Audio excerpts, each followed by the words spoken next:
এক দাবি, এটা হচ্ছে মার্চে আলাদা আমরা সাপ্লিমেন্টারি চাই। এখন মার্চে কেন, প্রশ্নটা হচ্ছে আমাদের ফাইনাল প্রফেশনাল পরীক্ষা, আমাদের প্রফেশনাল পরীক্ষা আসলে বছরে 2টা হয়, মানে 6 মাস পরপরই আমাদের পরীক্ষা হয়, মেতে হয় আর নভেম্বরে হয়।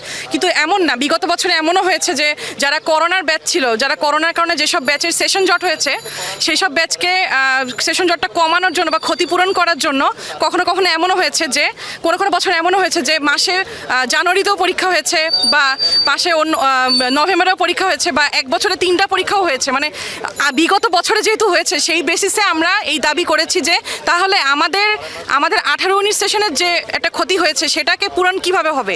আমরা নিজেরাই স্যারকে প্রস্তাব দিয়েছি, স্যার আপনি আমাদের মার্চে, যেহেতু আমাদের পরে জুনিয়রদের পরীক্ষা হচ্ছে সামনের জুনে, তা আমরা তো কখনই তাদের সাথে পরীক্ষা দেবো না, কারণ আমরা একটা আলাদা সাপ্লিমেন্টারি বা একটা আলাদা রিটেক আমরা পাই, এটা আমাদের অধিকার।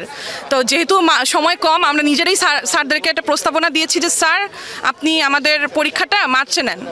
স্যার আমাদেরকে বিভিন্ন রকম অজুহাত দিয়েছে। স্যার বলে যে আচ্ছা পরীক্ষা তো আমি একাই অ্যারেঞ্জ করার কেউ না, এখন বিভিন্ন মেডিকেল কলেজের প্রিন্সিপালরা আছে, তাদের মতামত নিতে হবে, এক্সাম কন্ট্রোলাররা আছে, তাদের মতামত নিতে হবে। আমরা এক্সাম কন্ট্রোলারের কাছে গেছি, তারা বলেছে কোনো সমস্যা নেই, স্যার যদি পরীক্ষা নেয় আমাদের তো কোনো সমস্যা নেই, আমরা তো পরীক্ষা অ্যারেঞ্জ করতেই পারবো। প্রিন্সিপালদের সাথে মিটিং হয়েছে, তারাও আমাদের বিপক্ষে না, তারাও আমাদের পক্ষেই মোটামুটি।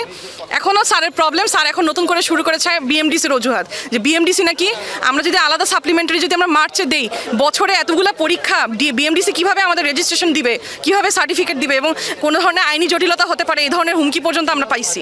তাহলে এটা কেন? আমরা তো পরীক্ষা চাচ্ছি, একটা পরীক্ষা চাওয়া কি অপরাধ? পরীক্ষার আমরা একটা সাপ্লিমেন্টারি, যেটা আমাদের অধিকার, পরীক্ষা চাওয়ার দাবিতে আমাদের সাথে এরকম হচ্ছে। এবং ডিন স্যার এখনও আমাদেরকে এখানে সেখানে ঘোরাচ্ছে, আমাদের সময়টা নষ্ট করতেছে, আমাদের ক্যারিয়ারটা নষ্ট করতেছে। উনি আমাদেরকে এখনও বলে যে ডিজি হেলথে যাও, ও অমুক জায়গায় যাও, তমুক জায়গায় যাও, দেখা করো, ওনার অনুমতি নিয়ে আসো তমুকের। কিন্তু আসলে সব শেষের কথা ওনার হাতেই সব ডিসিশন, উনিই সব শেষের কথা বলে এবং উনি আমাদেরকে এখন এভাবেই ঘুরাচ্ছে।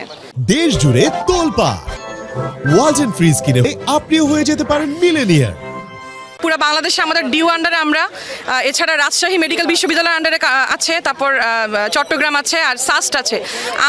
আমাদের ডিউ সবচেয়ে বেশি পিছিয়ে, সবচেয়ে বেশি আমাদের রেজাল্ট দিতে পর্যন্ত দেরি হয়, আমাদের পরীক্ষার রুটিন দিতে দেরি হয়, আমাদের সব কিছুই মানে দেরি হয়, আমরা সবার থেকে পিছিয়ে।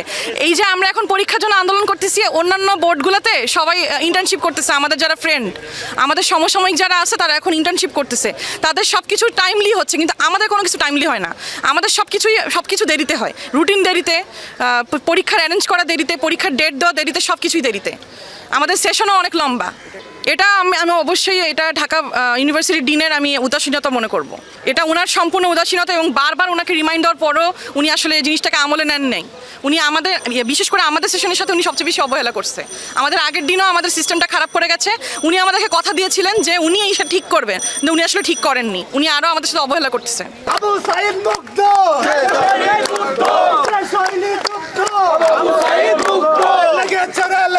আমরা সবাই ফাইনাল প্রফ দিয়েছি, আমাদের 5ম বর্ষের যে ফাইনাল পরীক্ষাটা দিয়েছি, এখানে কার হয়তো বা একটা সাবজেক্টে খারাপ গিয়েছে, কার হয়তো বা 2টা সাবজেক্টে খারাপ গিয়েছে, এক সাবজেক্টই হয়তো বা ম্যাক্সিমাম মানুষের খারাপ গিয়েছে।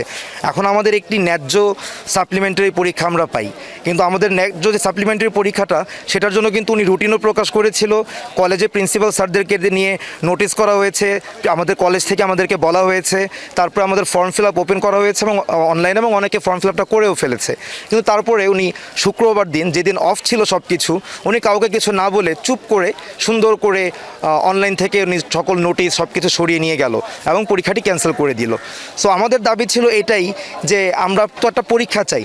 দেখেন এইচএসসিতে 2বার হলো যে অটো পাস নিয়ে চলে গেছে, ওরা পাস করে গেছে, আমরা তো অটো পাস চাচ্ছি না, আমরা কি চাচ্ছি, আমরা একটা পরীক্ষা দিতে চাচ্ছি।